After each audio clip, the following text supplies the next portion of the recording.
ձեր բնորոշումը տակային իրավիճակին, որը այսօր ստեղծվել է Հարաքելական եկեղեցու, մասնավորապես հոգևոր դասի ներկայացուցիչների նկատմամբ, ինչ է տեղի ունենում։ Եթե ուզենանք մեկ բառով ասել, մի խելագար ձեռք ընկել է իշխանություն եւ ուզում է հպատակեցնել եկեղեցին։ Եկեղեցին դարձնել իրեն հնազանդ գործիք։ Բայց ցավոք սրտի չի ստացվելու իր մոտ եւ չի հաջողվելու։ Եկեղեցին երբեք որևիցե մեկի գործիքը չի եղել եւ կից կառույցը չի եղել։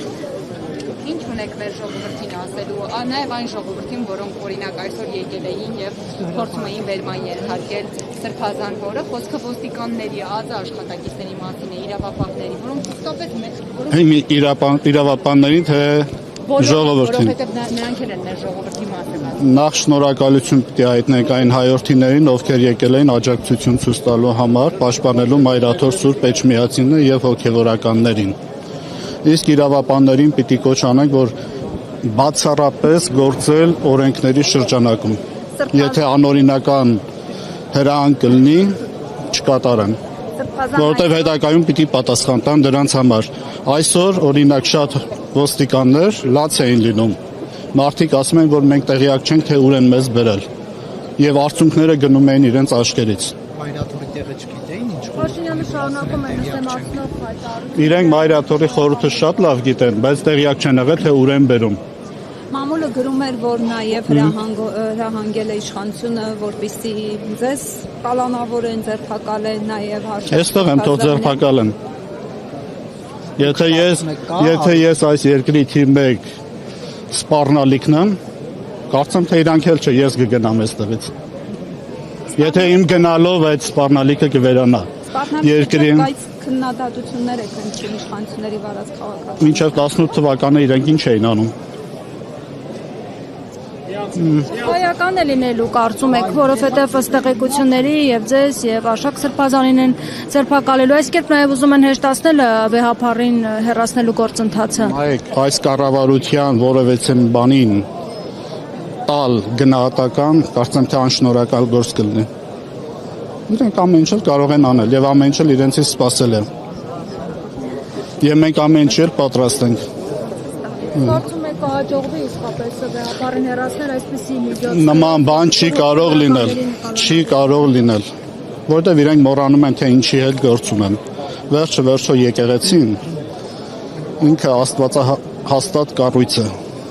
Ով աստվածահաստատ այդ կառույցին դեմ գնաց, մի փոքրիկ քար շպրտեց այդ կառույցի վրա,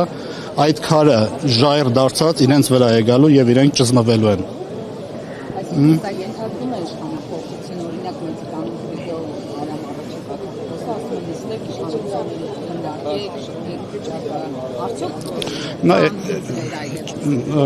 Ինչպես բոլորն են նկատել, ոչ մի եզր չկա իրենց հետ քննարկելու որևէ մի բան։ Եթե իրենք սրտացավ լինեն եկեղեցու հետ կապած, անգամ հայրենիքի հետ կապած իրենց շատ անգամներ հրապարակային ձեռք մեկնվել է, որ նման նստեն նման հարցեր քննարկության համար։ Բայց այդ հրավերը մինչև այսօր պատասխան չի եղել իրենց կողմից։ Բայց իրենց նպատակը դա չէ, իրենց նպատակը կարգադրություն կատարելն է։ Ինչ որ աշխարհաքաղաքական կենտրոններից իրենց հրահանգ են տալիս եւ իրենք շատ գեղեցիկ, շատ գերազանցիկ ուսանողի պես կատարում են իրենց հրահանգը։ Բայց իրենք մի բան չեն հաշվել, որտեղ որ կա հավատք։ Հավատի մասում իրենք չեն կարող որևէ մեկը կանխորոշել թե ինչ է լինելու։ Դա է։ Որ այստեղ իրենց մեջքը կոտրվելու է։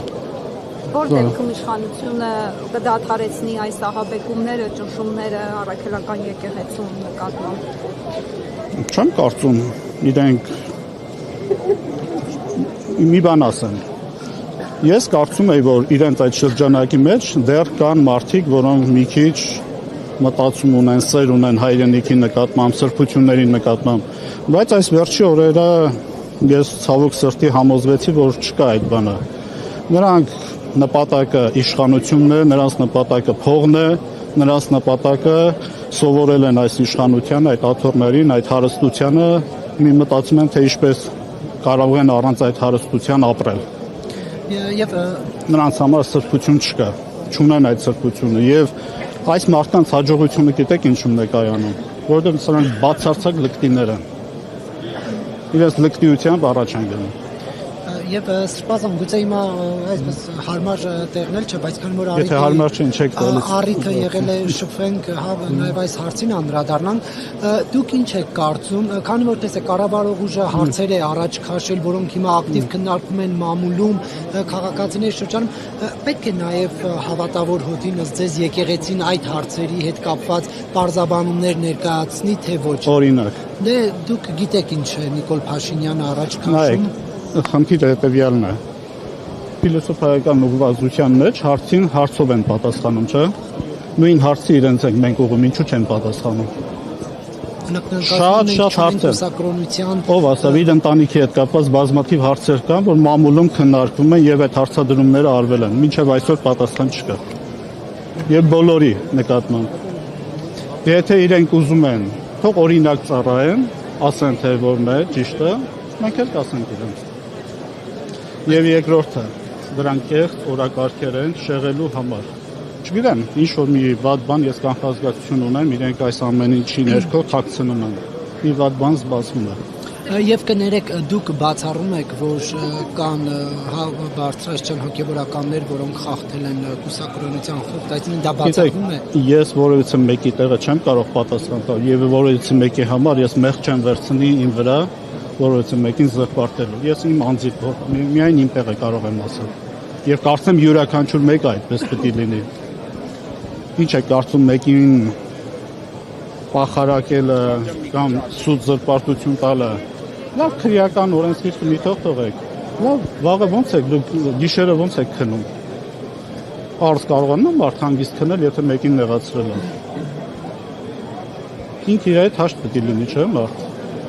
Բայց այս մարդիկ իրենց հետ էլ հաշտ չեն։ Դուք կարծում եք, որ եկեղեցականներն այդ առումով որևէ այսպես խնդիր խոցելի տեղեր չունեն, ճիշտ ասած։ Չկա մարդ, որ այս երկրի վրա մարդ ապրի եւ մեղք չգործի։ Քրիստոս ինչ էր ասում։ Ով պետք է ապրում է եւ մեղք չի գործում։ Բոլորն են մեղք գործում են։ Նարեկացին ինչ էր ասում։ Իմ մեղքերը մասի սարի չափ են։ Հիմա Քրիստոս նույն ձև ասում է, թող անմեղ մարդը թող առաջին քարը նետի։ Ինքը այդ բոլորից անմեղը ինքն է։ 5000 երեխայի պատասխանով է տալու, Արցախի պատասխանով է տալու, այդ բազմաթիվ եկեղեցիների պատասխանով է տալու,